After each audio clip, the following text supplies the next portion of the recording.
अरे भाभी, आप यहाँ बैठ के मौज फरमा रही हैं। चलिए, आपका ही बढ़िया है जो आपका ससुराल आपको अच्छा मिल गया है। मेरी मम्मी तो आपको कुछ कहती नहीं है, इसीलिए हमेशा आराम फरमाती हुई मुझे मिलती हैं।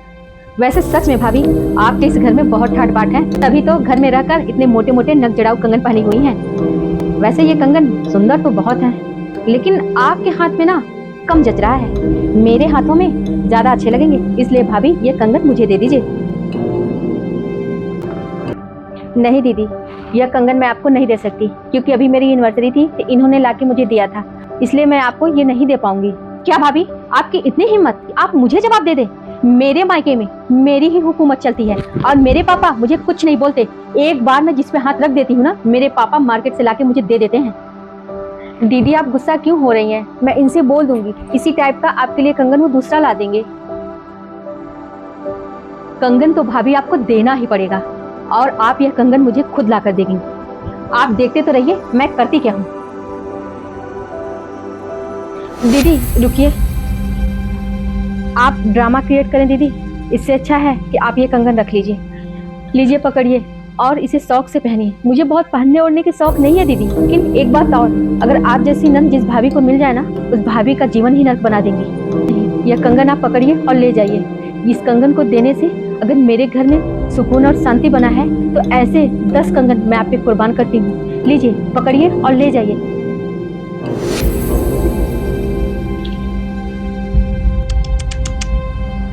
डर गई ना भाभी आप?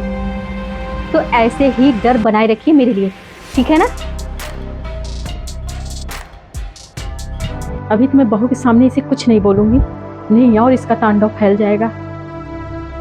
आए तब मैं इसको समझाती।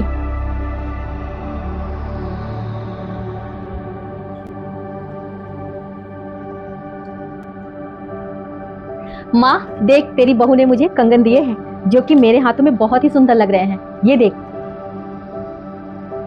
हाँ नंदिनी, मैं देखी हूँ तुम्हारा सारा ड्रामा, कि किस तरीके से तुम अपने भाभी से बात कर रही थी। देखो बेटा, मैं तुम्हें कह देती हूँ कि अगर तुम्हारी भाभी तुम्हारे बात का जवाब नहीं दे रही है, तो इसका ये मतलब मत निकालो कि वो मजबूर है। वो तुम्हें कंगन नहीं भी दे सकती थी, लेकिन उसने दिया। सुनी ना, उसने बोला कि ऐसे 10 कंगन कुर्बान अगर मेरे घर में शांति बनी रहती है तो नंदिनी सोच जरा कि तेरे ही उम्र की है, लेकिन वो कितनी समझदारी से बात करती है। अपने घर को टूटने नहीं देने के लिए सारी अपनी खुशियों को न्यौछावर कर दे रही है तुम्हारे ऊपर। लेकिन तुम्हें इस बात से फर्क नहीं पड़ेगा, क्योंकि तुम्हें समझना ही नहीं है ना कि अच्छाई है क्या। क्योंकि तुम हमेशा से यही सारी हरकतें करती आई हो उसके साथ, और उसके ऊपर हमेशा हावी होना चाहती हो। अगर ऐसे ही करती जाओगी तो कितना बर्दाश्त करेगी बहू? कल वो तुम्हें अगर सुनाना स्टार्ट कर देगी, यहाँ तक कि कहीं ये ना हो कि तुम्हारा मायके आना भी बंद करवा दे, तो मैं उसमें कुछ नहीं कर सकती, और तुम्हारे पापा भी कुछ नहीं कर सकते। पहले का ना बनाए रहो। पहले तुम अकेली थी, घर में राज करती थी, जो मन करता था सो करती थी, लेकिन अब वो उस घर की बहू है, तुमसे ज्यादा उसका अधिकार है। माँ, आप ऐसे बोल रही हैं? हाँ नंदिनी, मैं कह रही हूँ, क्योंकि अब ना बहुत देर होती जा रही है। कहीं बहू का अगर दिमाग खराब हो गया ना, तो फिर इस घर को टूटने से कोई नहीं बचा सकता, ये तुम जान लो। इसलिए मैं तुम्हें समझा रही हूँ कि जितने दिन यहाँ रहो, शौक से रहो, सबसे इज्जत पानी बना के रहो, खासकर से अपने भाभी से, क्योंकि कल मैं नहीं रहूंगी, वही रहेगी, उसी से तुम्हारा मायका सलामत रहेगा। इसलिए मैं कह रही हूँ, समझ जाओ, सुधर जाओ।